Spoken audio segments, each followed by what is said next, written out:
নেটে বেঁধেছে একটা ফিঙে দাদা পাখি। এই পাখি এখন হাত ধরে এই পাখি এখন সরাতে আসছে, দেখা যাক ছুড়ানো যায় কিনা। এই তোর বাঁচি দিচ্ছি, কেমন করছে মনে করছে মারবে, কিন্তু আমি তোর বাঁচানোর জন্য যাচ্ছি।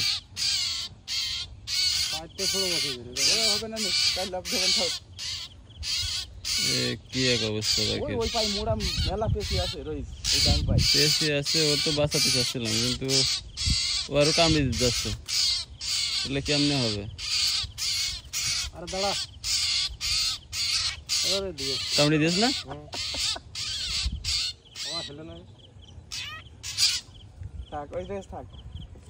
হাত ধরো।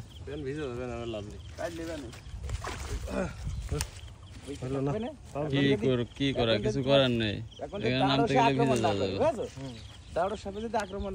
ও তো চেঁচে চেঁচে মাথা খারাপ করতেছে আর কামড়ে দিচ্ছে। কিছু করার নেই, সব চেষ্টা করলাম, আমার পায়ে খুব পেশি আছে, আর পায়ে অনেক পেঁচাই গেছে, ওই জন্য আর ই হচ্ছে না, কিছু করার নেই। আমরা এখন চলে যাব, কালকে যদি ফের দেওয়ার সময় যদি থাকে তাহলে কালকে ছুড়াই দেব, কিচ্ছু করার নেই। এই যে পাখি।